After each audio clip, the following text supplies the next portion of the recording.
Ons is besig met 'n reeks en die reeks is baie naby my hart. In hierdie reeks gesels ons. En ons kyk wat het gebeur met Jesus na sy opstanding. Ons is nie te ver van Paasnaweek af nie. En Jesus het opgestaan uit die graf uit. Die graf is leeg. Ons het gaan kyk na wat gebeur met mense wanneer hulle actually glo die graf is leeg. Ons gaan kyk na aan wie het Jesus verskyn na die graf en wat het van hulle gevat om te glo. En dan grootste ding is, wat was die impak in hulle lewens vanaf hulle geglo het hy's nog dood, daai verskywing na nou weet hy leef. Hy het die dood oorwin. En nou kom ons daaroor praat, as ek glo, daar is 'n magdom van bevryding en krag en lewe vir my en jou, as ons werklik glo en besef Jesus het opgestaan. En nie net dit glo nie, as ons dan soos Paulus sê, hy sê daardie opstandingskrag, die krag waarmee God hom uit die dood het opgewek het, is werkend in my en in jou. So daai krag is werkend in my en jou. So, ons kyk na hierdie aktiwiteit van Jesus, na wie verskyn hy en waar verskyn hy. Ons kom ook agter dat soms moes Jesus aan sekere mense meer as een keer verskyn na sy dood. Ons kry hierdie gevoel dat Jesus geweet het, party mense het 'n bietjie meer werk nodig. Dalk is Jesus al besig om aan jou te verskyn al vir 'n leeftyd. En hy's nog nie klaar met jou nie. En Petrus was een van daai manne gewees. Die Here moes meer aan Petrus verskyn as aan die res. Maar ek dink, dis omdat hy hierdie wonderlike genesing in hulle harte wou bring. En hy het dit nie afgeforceer nie. Hy het net gebring wat hulle kan hanteer op daardie stadium. Kom ons kyk na Jesus se verskyning. So eerste het ons het laasweek gesels, dat die waarskynlikheid dat Jesus aan sy ma verskyn het na sy dood is verskriklik groot. En ons wil amper glo, dis presies wat gebeur het. Hy het aan sy ma verskyn, want sy was die een wat dit die nodigste gehad het. Maar, nou gaan ons verder. Ons het gekyk hoe Jesus verskyn aan Maria Magdalena en van die ander vrouens, hoe hy haar raak gesien het, toe ander haar miskyk, en hoe hy haar by haar naam roep, en toe hy haar naam roep, te besef sy dit is die Here. En dan kyk ons na die Emmausgangers, hierdie onbelangrike mense wat niemand eintlik van weet nie, wat terug is huis toe, hulle dink alles is verlore.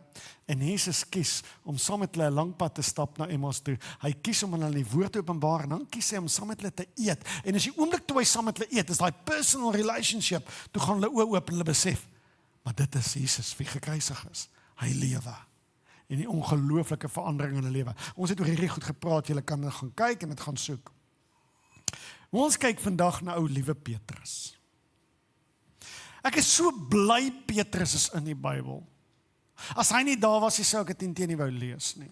Want Petrus is daarom nou vir jou iemand wat kan droog maak. Hy het droog gemaak vir die eerste span. As daar spansport was, sou hy die wêreld oop gewen het. Hy was incredible met droog maak. Julle wil nie weet wat se droog maak het ek hierdie week gedoen nie, maar dis hash. Ek het so droog gemaak hierdie week. Ek het my vrou gestap en haar gesê, my liefie, was jy al ooit spyt het jou man getrou? En na ek het vir haar gesê, was hy byna spyt. Ek het niks leliks aan iemand gedoen nie, kom ons sê net, ek het skade gemaak aan mense se property. Ek gaan nie verduidelik hoe nie, dan mag dalk 'n golfbal betrokke gewees het. Wat is jou storie? Al wat ek wil sê, ons mag nie daaroor uitpraat nie, maar ek vereenselwig myself met Petrus baie diep. Nou, hoor wat sê Petrus toe hy, wat sê die engele? So die engele kom en verskyn aan Maria en Magdalena en die vrouens, en hulle sê vir Maria, die Here het opgestaan, hoekom soek jy hom, hy is nie meer hier nie, kyk is leeg. En Maria, hulle skrik, hulle is dood, hy sê, moenie bang wees nie. En hy sê vir hulle, ek wil hê julle moet nou, ons het nou net gehoor hoe lees Anton, ek wil hê julle moet nou, vir die disippels, en vir Petrus sê, die Here wag vir hulle in Galilea. Wat vir jou snaaks hiervan? Wat staan vir jou uit? Wat voel nie reg nie? Ek wil hê jy moet vir die disippels en vir Petrus sê. Is Petrus nie 'n disipel nie? Sy disipel. So hoekom sê hulle vir die disippels en vir Petrus? Weet jy, dis eintlik om te sê, soos byvoorbeeld, as ons nou sou sê, al die bandlede na die tyd kom sing my Wian, jy moet ook kom. Al die musikante kom na die tyd na my toe, Wian, jy moet ook daar wees. Asof ons aanneem, hy is nie 'n musikant nie. Al my vriende, kom asseblief na my braai toe. Rudy, kan jy ook daar wees? Verstaan julle hoe crazy dit is? So die engele is eintlik Jesus se woorde, nee, hy het vir hulle opdrag gegee. Hy het gesê jy moet die met hulle kommunikeer. Die engele kommunikeer met hulle en sê, gaan asseblief vir my, gaan praat met Jesus se disippels en met Petrus. Maak seker hy's daar. Nou, ons het al hieroor gepraat, maar nou kyk ons na die effek en die krag van die opstanding. Waarom is dit nodig om dit te sê? Dit is baie nodig vir Jesus. Hy het nodig om vir Petrus te sê, wees daar, want Christus wil seker maak, Petrus is daar. Nou Petrus was nog by elke byeenkoms wat Jesus gehou het. Petrus het nog nooit 'n klas gemis van Jesus nie. Petrus het nog nooit eendag verslaap nie. Hy was altyd daar, hy is voor op die wa, hy is heel voor in die koor en hy is heel voor in die ry. Hoekom sê hy hierdie dag, Petrus moet ook daar wees? Julle, want die is nou Sondag. Vrydag aand het Petrus so droog gemaak. Hy het Jesus Christus verloon, hy het hom 3 keer verloon, sê ek ken hom nie, ek ken hom nie, ek ken hom nie. Nou wil ek jou vra, hoe dink jy voel Petrus Vrydag aand toe hy huis toe gaan? Hoe voel hy Saterdag? Hoe voel hy Sondagoggend toe hy opstaan? Ek dink sy siel was gebreek. Onthou julle Jesus se woord, hy het gesê, hulle gaan my gevange neem en julle sal uit mekaar uitspat en weghardloop. En Petrus sê, voor my dooie liggaam dit sal nie gebeur nie, Here, ek beloof. As jy sterf, dan sterf ek saam met jou. Here sê, Petrus, jy gaan my 3 keer verloon, dit sal nooit gebeur. En daai Vrydag aand, Petrus was geskok, hoe maklik was dit vir hom om Jesus te verloon. Hy was geskok hoe maklik was dit vir hom. Het jy al agtergekom hoe maklik is dit om droog te maak? Het jy al agtergekom dat jy kom van 'n kamp of jy kom van die kerk of jou hart is vol, jou hart is vol lewe. Jy het 'n besondere Bybelstudie oomblik gehad, jy voel jy en God is naby aan mekaar. En dan doen iemand iets en hoe vinnig jy reageer uit daai plek van hatred uit of uit swakheid uit of weakness uit. Dit skok ons soms hoe swak ons kan wees. Kan my net indink waar Petrus moes wees. En dan is dit nie al nie. Ons weet hoe werk mense, nê. Ons weet hoe werk mense. Ons weet dit is so dat as ek jou drop en jou seer maak, dan sny jy my uit jou lewe uit. Dis hoe verhoudings werk, julle. Dis jammer, nê. In hierdie wêreld is dit hoe verhoudings werk. As jy my teleurstel, jy my so teleurgestel, jy weet. Dan is dit asof ons daai verhoudings breek. Is asof ons nie ryk is met ons vriendskap. Ons vriendskappe hou nie lankie. Ons vriendskappe hou net tot ons eerste fight. En wat gebeur dan? Dan is ons teleurgestel te mekaar. Ek het nie gedink dis wie jy is nie. En ons draai ons rug op mense en ons loop weg. En dit is eintlik 'n verskriklike jammer ding. Dis 'n ding wat ek dink ons as kinders van die Here moet oor praat. Ons moet baie daaroor praat. Want draai wat? Want dit is nie hoe Jesus liefhet nie. Maar kan jy dink hoe Petrus voel? Hy kan dink, ek het Jesus verloon 3 keer. Ek is nie meer gekwalifiseerd om 'n disipel te wees nie. Ek is oortrek met sonde, ek het dit nie eens geweet nie. Daar's swakheid en gebrokenheid in my. En wat is die eerste ding wat hy dink? Ek is nie Jesus werd nie. Ek is nie werd nie. Ek is dit nie werd nie. En dan, wat is die volgende wat in ons koppe gebeur? Ons kan onsself nie vergewe nie. Ons kastei en straf onsself. Ek verdien straf en ons kastei en ons straf onsself. En op hierdie dag sê Jesus vir die vrouens, gaan sê vir die disippels, Petrus is 'n disipel. Nee, maar hy besonder, hy haal Petrus uit daai groep uit en hy sê, maak blerrie seker Petrus is daar. Want wat wil ek hê? Ek wil hê Petrus moet iets leer.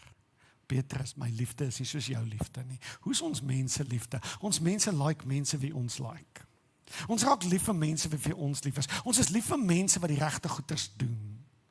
Jesus sê, my liefde vir jou Petrus is losgemaak van jou handeling, jou gedrag. Weet jy wat sê Jesus eintlik vir hom? Ek weet dis 'n skok. Moenie dink hierdie pastoor preek dwaallering nie. Maar weet jy wat sê Jesus? My liefde vir jou is losgemaak van jou gehoorsaamheid aan my. Dit klink verskriklik om dit te hoor, nê? God het jou lief of jy gehoorsaam is aan hom of nie.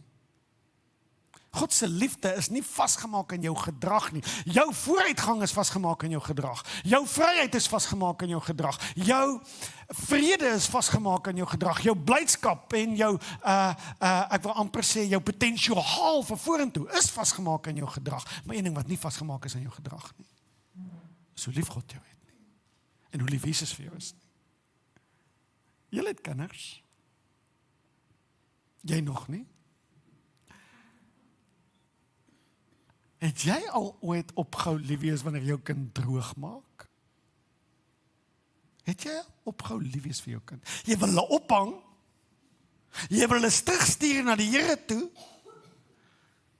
kortpad, maar jy hou nooit op lief wees vir hulle nie. Nou kom dink ons is God enigstens, maar God is 'n beter ouer as wat ek en jy ooit kan wees. En toe God vir Petrus sê, maak seker Petrus is daar, God wil vir Petrus, Jesus wil vir Petrus in die oë kyk. En hy wil vir Petrus sê, Boeta, ek het nie lief op die manier hoe jy lief het nie. Ek het lief, onvoorwaardelik. Ek het jou lief my hele hart, my hele wese. Ek het jou eintlik nou liewer, omdat jy besef het, jy's gebroken. Ek het jou eintlik nou liewer, omdat jy besef het, jy kan nie meer op jou high horse ry nie. Petrus, ek het jou lief met my hart en met my lewe. Christus wou gehad het, Petrus moes daar wees. Ok, dis die eerste tree, toe Christus aan die graf uitkom, sê vir die vrouens, maak seker Petrus is daar. Nou, ons weet nie wat het met die eerste ontmoeting met Jesus en Petrus gebeur nie. Ons lees in Lukas lees ons, Jesus het aan Maria Magdalena verskyn, en toe in die Emmosgangers, terwyl hulle op pad is Emmos toe hardloop die Emmosgangers terug, is daai selfde Sondag, en toe hulle by die disippels kom, toe storm hulle in die plek, en ons het Jesus gesien, toe sê hulle hierdie woorde, hoor mooi, en hulle het vir hulle die nuus vertel, sê die Bybel Lukas 24:34, en hulle sê, die Here is regtig opgewek, dit sê wat die disippels nou sê, en hy het ook aan Simon verskyn. So toe die Emmosgangers terugkom, toe het Jesus klaar aan Simon verskyn. Die Bybel vertel ons niks meer van dit nie. En weet julle hoekom? Ek hou daarvan. Ek dink hy het tyd nodig gehad om vir Petrus 'n one-on-one te gee. Julle, en ek weet nie wat daar gebeur het nie, maar ek kan vir jou een ding sê. Ek dink Petrus het op hom afgeval, op sy skoot neergeval, en hy het sy oë uitgehuil voor sy Jesus. Hy het hom verloor. En ek dink die Here het hom vasgevat en teen sy bors vasgelik. Die Bybel vertel ons die detail nie, daar's 'n rede voor, want die Here wil nie sy gevoelens net uitbuit nie. Die Here het vir Petrus gegee wat hy nodig gehad het in daai oomblik. Boeta, ek het jou liewer as wat ek jou nog ooit gehad het. Nothing will come between me and you. En die Here druk daai sondige man teen hom vas. En ek dink hy het hom gesoen en hy het hom vasgedruk en hy het vir hom gesê, ek en jy is tyd. Weet jy dit? Weet jy dit? Wie van julle het dit nodig by die Here? Wie van julle het dit nodig by die Here? As die Here net 'n opportunity kan kry waar jy present is. Hy wil jou vat en hy wil jou vasdrink. Hy sê, Boeta, Sissa, ek en jy is tyd. Al voel jy nie so nie, dit maak niks aan wat ek voel nie. Maak niks aan wat ek voel nie. Ek weet dis mense wat hierdie boodskap moet hoor, jy dink God is kwaad vir jou. Luister weer, God het nie lief soos ek en jy lief het nie. Sy liefde is perfek. Is losgemaak van jou gedrag.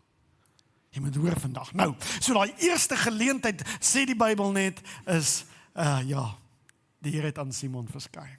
Hy het 'n special ding met hom gehad. Hy het iets aan hom gedoen. En ons sien Petrus se lewe verander van daar af, maar God sê klaar met hom. En nou kom ons by 'n volgende geleentheid. So, eers sê hy wees dat Petrus daar wees, toe verskyn hy aan Petrus, toe verskyn hy aan al die disippels, en wat het gebeur toe hy aan almal verskyn? Hulle was agter die deure toegesluit in vrees en in bewering. Hulle was bang, hulle wou nie uitgaan, is bang die Romeine maak hulle ook dood, die Jode agtervolg hulle ook.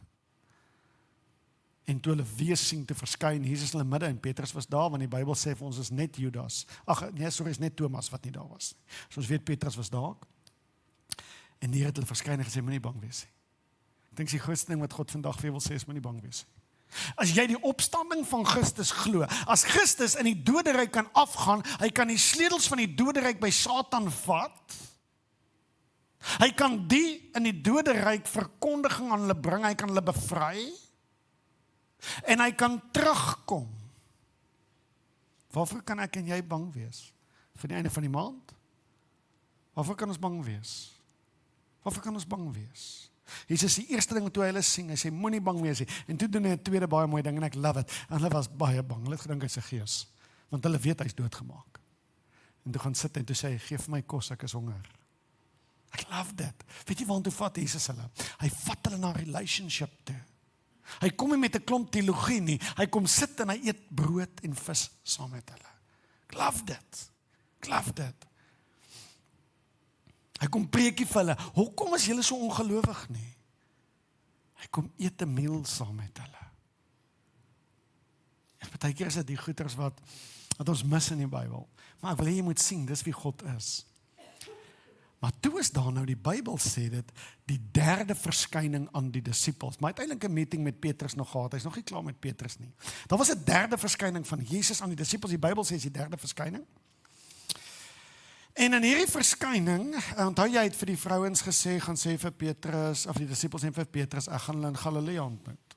So nou kry ons hulle in Galilea. Nou ons moet nou verstaan bietjie die demografie van die omgewing. So ons het Jerusalem, hy is meer suid, en dan kry ons Kapernaum langs die see van Tiberias of die Middellandse, die see van Galilea. Hy is meer noord, en dis waar Galilea, dis die streek van Galilea, en dis in Kapernaum die dorpie. Nou hoekom is hulle daar? Hoekom is hulle ver weg nou van Jerusalem af? Is nie omdat hulle wegkruip nie, hulle is nie meer bang nie. Dis nie meer omdat hulle nie meer wat om te doen nie, hulle hardloop nie weg nie, hulle het nie opgegee nie, hulle het nie terug huis toe gehardloop omdat dit klaar is nie, hulle is daar vir 'n baie spesifieke rede. Matteus 26:32 sê, hier sê Jesus, maar nadat ek Jesus praat met hulle voor hy dood is, hy sê, maar nadat ek uit die dood opgewek is, sal ek vooruit gaan na Galilea toe. Ek sal vir julle daar wag. So wat doen die disippels nou julle? Na sy opstanding, hulle hardloop Galilea toe. Jesus het ook vir die vrouens gesê, sê vir ons is in Galilea. So hulle is nie ongehoorsaam nie, hulle hardloop nie weg, hulle kruip nie weg, hulle is nie meer bang nie. Hulle gaan wag vir Jesus. Het jy al op die Here gewag? Het jy al op die Here gewag?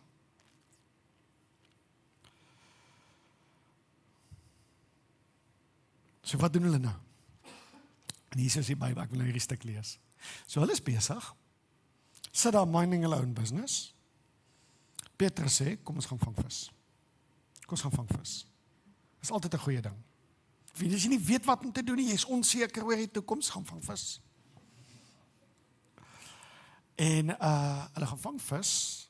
Raai wat? Thomas, die ongelowige Thomas, hy is eers op die boot, hy saam sê die Bybel. Hy mis nou nie meer 'n joint nie, hoor, ek sê vir hy mis nie meer 'n meeting nie. Laat ons nou een dag, nê, by die kerk afkondig, die Here het hier verskyn, die Here was hier. Niemand sou ooit weer 'n dag mis by die kerk nie, hoor. Toe Thomas daai eerste meeting mis waar Jesus was, hy het toe nooit weer in sy lewe iets gemis nie. Ek dink hy ly so aan FOMO, nou is hulle meeting hou en hy is nie daar nie. Hy vlieg, hy ry, hy klim op die boot, hy sorg hy kom uit. Hulle vang vis in Galilea, terug by hulle hometown, en hier is wat gebeur. Jesus kom op die strand, en hy sê hier, ek lees vir julle uit Johannes 21 vers 5. Hy sê, hy vra hulle toe, kinders, het julle iets om te eet? Hulle antwoord vir Jesus was net, nee. Die lieflingsdisipel, as jy nie weet wie dit is Johannes, sê toe vir Petrus, dit is die Here. Toe Simon Petrus dit hoor, dat die Here is, dat dit die Here is, het hy sy klere aangetrek, want hy was halfpad kaal. Dit is waar jy Petrus kry, né? Dis hoe Petrus is, halfpad kaal. Hy is altyd in die moeilikheid, op een of ander manier. Gelukkig is hy net halfpad.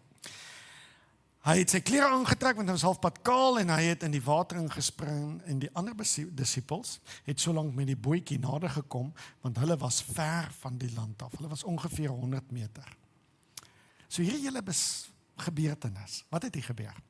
Jesus kom langs die see af, hulle vang vis, hulle herken hom nie, hulle sien net 'n man daar op die strand. Hy vra vir hulle, het julle iets om te eet? Hulle sê nee, ons het niks. Hulle sê ons het niks. Jesus sê vir hulle, het julle niks vis gevang? Hy sê nee. Hy sê, vat die net Duidelik so, hy sê, vat die net, gooi dit aan die ander kant van die boot uit.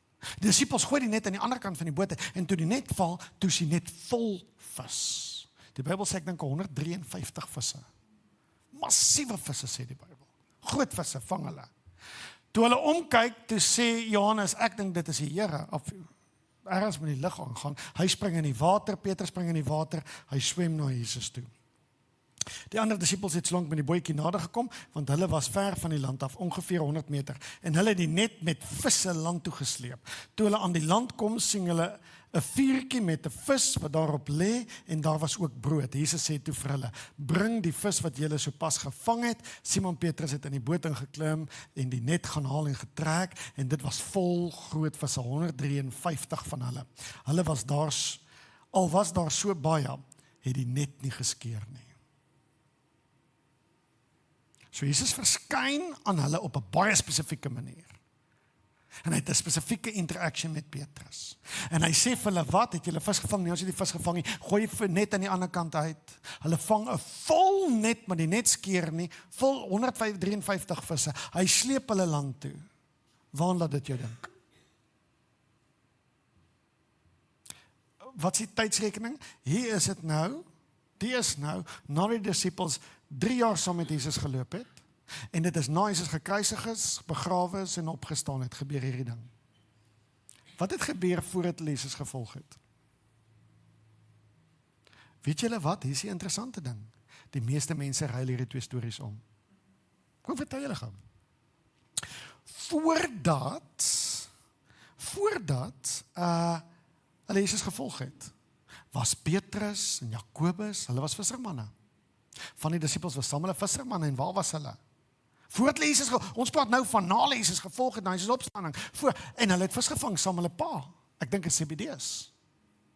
En hulle vang vis in hulle skei, en vir 'n hele lag lank vang hulle niks. 'n Man verskyn op die strand, wat sê die man vir hulle op die strand? Hy sê vir hulle, het julle enige vis gekry? Hulle sê, nee, ons het niks. Heel nag probeer, ons het niks. Sê, gooi die net aan die ander kant. Hy sê, meneer, ons ken hierdie see, ons het al heel nag gevang, niks gevang nie. Hy dring aan, gooi die net aan die ander kant uit. Hulle weet nie wie is hierdie crazy ou nie. Hulle gooi die net aan die ander kant uit. Wat gebeur met hulle? 'n net vol vis. So swaar, so baie vis dat die net wil, dat hy skeer. Dit was so erg geweest, hulle moes ander bote kry om hulle te kom help, hierdie groot klomp vis intrek. Het julle geweet, daar's 2 stories? Die een storie was toe hulle nog nie Jesus geken het nie.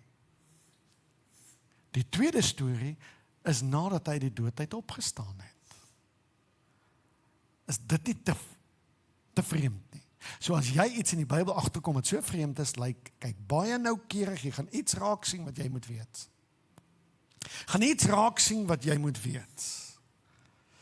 Na die eerste geleentheid, toe Jesus heel eerste geleentheid die visse die visse vang, wat die goed wat gebeur het, is toe die net vol vis was, Petrus kyk land toe, en hy besef, dit moet die Here wees. Hy besef, dit moet die Messias wees. Hy val op sy knieë neer, en hy smeek, Here, gaan van my af weg, want ek is 'n sondaar. In the first fishing experience.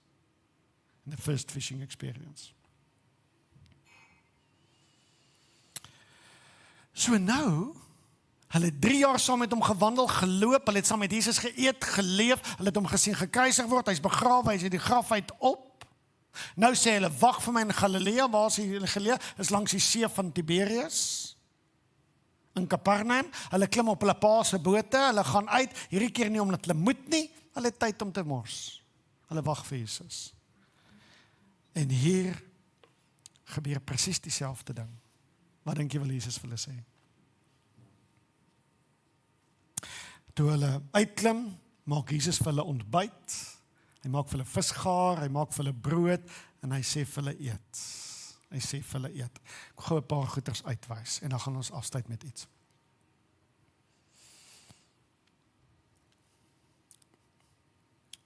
In die eerste visvanggeleentheid moet ons oplet dat die net het amper geskeur.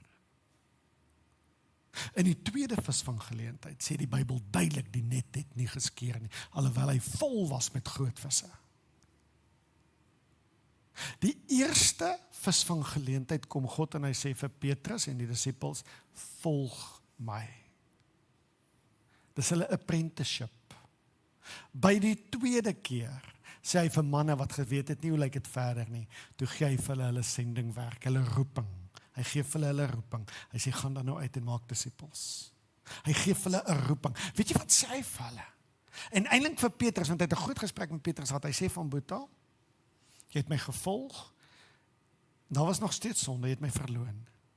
Maar ek gee vir jou 'n belangrike job, ek is nie klaar met jou nie. Ek gee vir jou 'n belangrike job. Kan jy dit imagine? Kan jy dit imagine? In die eerste geleentheid sê Petrus vir hom, hoor nou hierdie. Here, gaan van my af weg, ek is 'n sondige mens. En in die tweede geleentheid was Petrus toe nie meer 'n sondige mens. Met die tweede visvang. Is dieselfde Petrus, julle. Petrus was sondig toe hy Jesus ontmoet, en daar was nog steeds gebrokenheid en swakheid die tweede keer. So Petrus het nie verander nie, maar wat het verander? Want in die eerste keer, toe Petrus in die bootjie sit, luister gou hierdie, toe sê hy, gaan weg van my af, ek kan nie naby aan jou wees nie.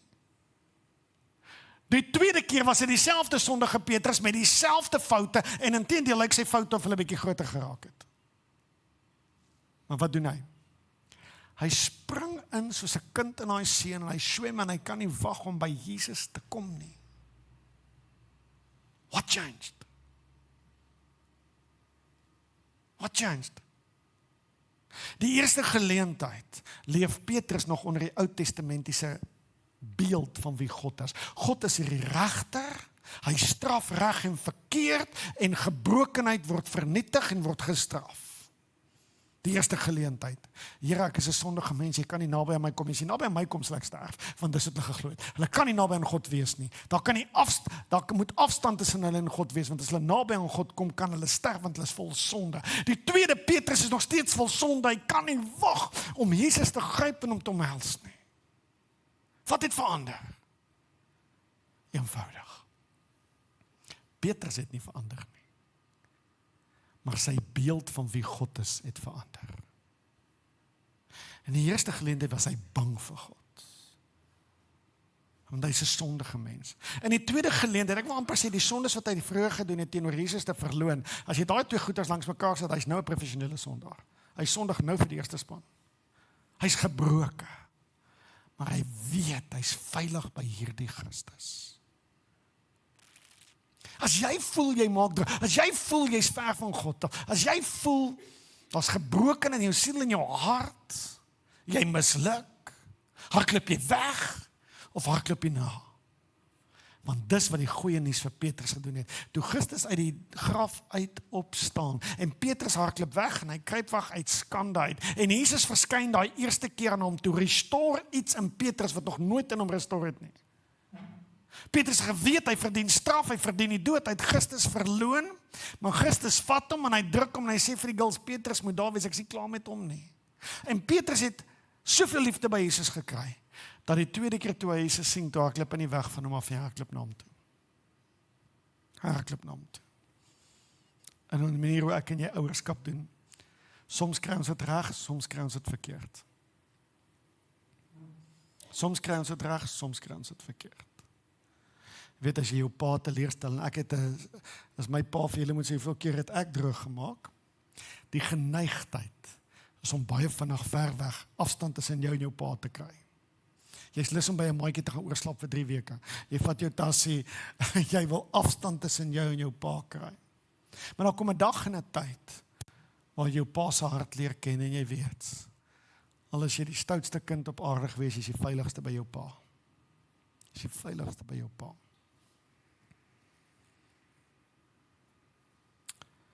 Jesus se opstanding wys vir ons dat ons wat ver van God af is, kan nou naby aan God wees. Jy kan naby aan God wees. Dit is die goeie nuus. Dit is die goeie nuus. Julle, ek wys sommer net uit, God genees vir Petrus so mooi. Daar by die vis en die brood sit hulle, en Jesus is nie klaar met Petrus nie. Hy vra Simon Petrus. Hy sê, ja Here. Julle ken die storie. Hy sê, Simon sê vir my, het jy my lief? Hy sê, ja Here. Hy sê, laat my lammers wei. Hulle eet. Hy kyk weer. Simon, ja Here. Het jy my lief vir 'n tweede keer? Ja Here. Sê, laat my lammers wei. En toe vir 'n derde keer. Sê, Simon, ek is nie klaar met jou nie. Het jy my lief?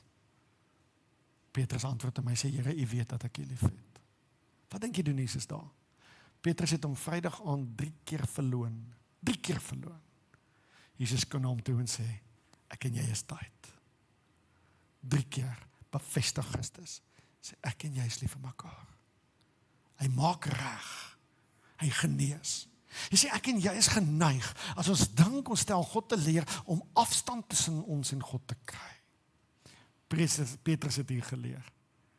Ek kan maar na hom toe hardloop, ek is veilig. En hier's wat gebeur. Dan wanneer ons saam met hom vis en brood eet, dis net 'n ander manier, wanneer ons God in sy teenwoordigheid is, as ons by hom is. As ons vis en brood saam met Jesus eet, dan begin ons genees word. Het jy my lief, het jy my lief, het jy my lief. Daai 3 goeters was so nodig vir Petrus, om op te staan. En Petrus, wat was hy? Hy was die leier van die kerk.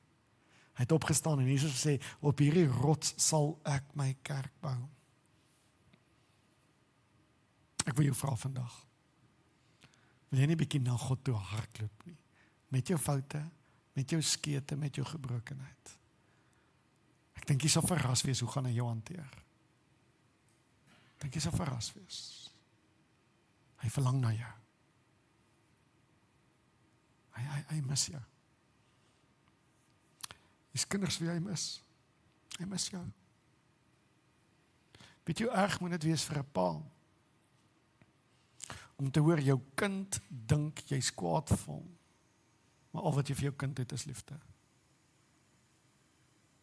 Jou pa is lief vir jou, jy kan maar na hom toe hardloop. Kan hom toe hardloop. Jy kan hom toe hardloop. Kom ons buig ons hoofde.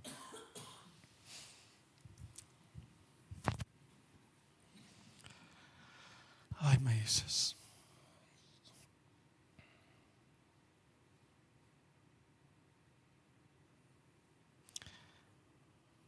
Here, as ons met ons koppe dink, dan kan ons onsself oortuig hoe ons dit nie verdien om deur God liefgehad te word nie.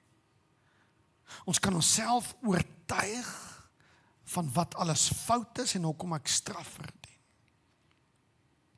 Maar ek besef, ons kognitiewe, ons denkvermoë, ons brein, laat ons in die steek om genade te verstaan. Daarom vra ek dat ons brein sal verbygaan en ons harte toe sal kom en ons oortuig dat ons na U toe kan hardloop, altyd. Altyd. Dat ons nie meer in die Ou Testament leef nie, maar dat ons in die Nuwe Testament era leef, want Christus het nou die koninkryk van God naby aan ons gebring. Hy het God se teenwoordigheid naby aan ons gebring. Ons kan nou vis en brood eet saam met God. Ons hoef nie meer die krummels van die tafel af te eet. Ons kan aan die tafel sit met groot vrymoedigheid saam met God. En ons sit aan daai tafel nie omdat ons perfek is nie, Christus. Ons sit op daai tafel omdat jy perfek is.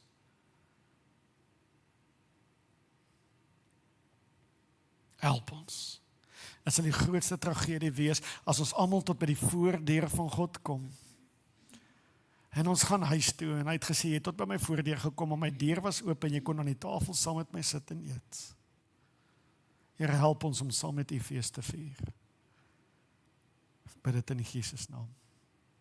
Amen. Liewe gemeente, ek wil jou seën. Gaan sit en eet vis en brood saam met die Here. Hy sal jou vat net jy is. Het jy al by iemand gaan kuier en sê vir 'n vriend, jy moet daai mense gaan kuier. Ag, weet jy, hulle treat jou so. Ek wil gou vir julle vertel. Ek het al aan daai tafel gesit en eet. Wow, hy draai jou op die hande. Gaan kuier by hom. Dankie. Was lekker koffie en kuier sommer 'n bietjie, sê vir iemand hallo.